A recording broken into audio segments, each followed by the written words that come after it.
Hello friends, welcome back. তো এসে পড়লাম পার্ট 2টা নিয়ে। তো সেদিন দেখিয়েছিলাম বার্থডেতে কী বানিয়েছিলাম।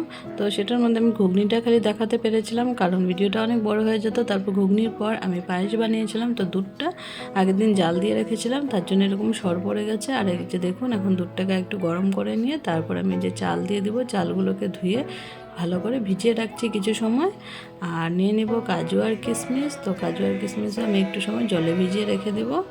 তো নিয়ে নিচ্ছি যতটুকু আমার লাগবে। তো খুব বেশি আয়োজন কিছু করিনি, শর্টকাটেই রেখেছিলাম। পুরি, ঘুগনি আর পায়েস করেছিলাম, আর কেক ছিল, বাস এ কয়টাই। তো এটুকুই দুপুর থেকে শুরু করেছিলাম রান্নাবাড়া করা, একদম সন্ধ্যা হয়ে গেছিলো।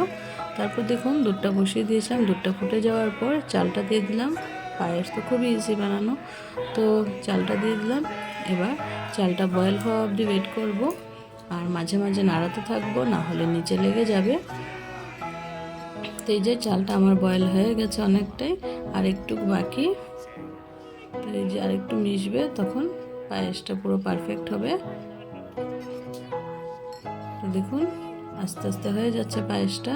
আর আমি তেজপাতাটা আগে দিইনি, এখন দিয়ে দিলাম তেজপাতা আর এলাচটা। আগে চাইলে আগেও দিতে পারেন, আমি এই সময় দিলাম। তো পায়েসটা রেডি হয়ে যাওয়ার পর লুচি রেডি করে নেব। দেখুন পায়েসটা মোটামুটি হয়ে এসছে। তো এখন কাজু আর কিশমিশটা দিয়ে দিলাম, দিয়ে ভালো করে মিক্স করে নিচ্ছি। তারপর দিয়ে দেব চিনি। এই যে চিনি দিয়ে দিলাম।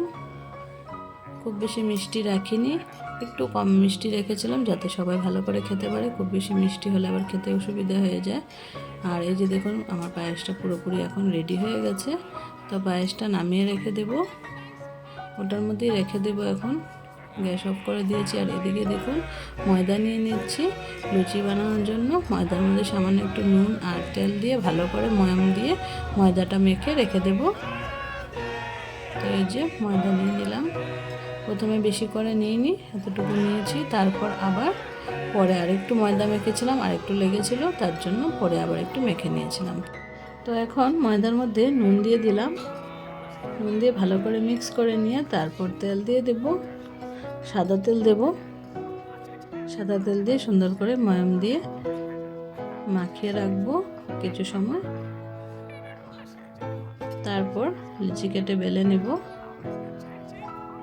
তো মেখে কিছু সময় রেখে দিলে ডোটা খুব সুন্দর সফট হয়ে যায়, আর খুব ভালো হয় পরে লুচিগুলো। তার জন্য এখন এই যে জল দিয়ে নিচ্ছি, জল দিয়ে ভালো করে একটা ডো রেডি করে নেব। আর এদিকে দেখুন ঘুগনি রেডি, এখানে পায়েসও রেডি, নামিয়ে নিয়েছি বাটির মধ্যে।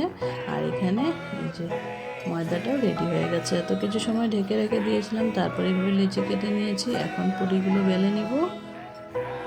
তো বাচ্চারা আসা শুরু হয়ে গেছে, তার জন্য এদিকে পুরি বানানো স্টার্ট করে দেওয়া হলো, পুরি বা লুচি যেটাই হোক। তো কড়াইতে তেল দিয়ে দেওয়া হয়েছে, তেলটা গরম হয়ে গেছে। এখন একটা একটা করে লুচিগুলো ভেজে নেব। তো কার কার লুচি, ঘুগনি আর পায়েস ফেভারিট আমাকে জানাবেন, আমার তো খুবই ভালো লাগে। আর বাচ্চারাও খেয়ে খুব হ্যাপি হয়, তার জন্য আমি ঘুগনিতে ঝালও কম দিয়েছিলাম, যাতে বাচ্চারা ভালো করে খেতে পারে। তো দেখুন লুচিগুলো হয়ে যাচ্ছে, স্টার্ট হলো, বাট টাইম লাগবে হতে, অনেকগুলো বানাতে হবে। তো এই আর কি, এখন লুচি বানানোর কাজ চলতে থাকবে। আর ওদিকে বার্থডে সেলিব্রেশন চলছে। আর বার্থডে ব্লগটা আমি বললাম আমার ডোনা শর্টস অ্যান্ড ব্লগ চ্যানেলে পেয়ে যাবেন আপনারা, 2 দিন পরে আপলোড করে দেব। প্রথমে গণেশ চতুর্থীর ভিডিওটা দেব, তারপর বার্থডে ব্লগ দিয়ে দেব। তা আপনারা ওটাও দেখে নেবেন, আশা করি আপনাদের ভালো লাগবে।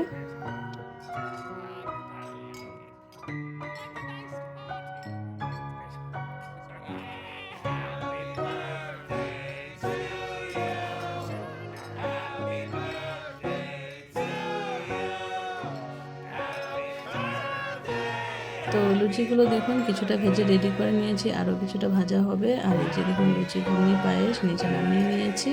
এখন সার্ভ করে বাচ্চাদেরকে দিয়ে দেব। আজকের জন্য সবাইকে টাটা, বাই বাই, আর থ্যাংক ইউ।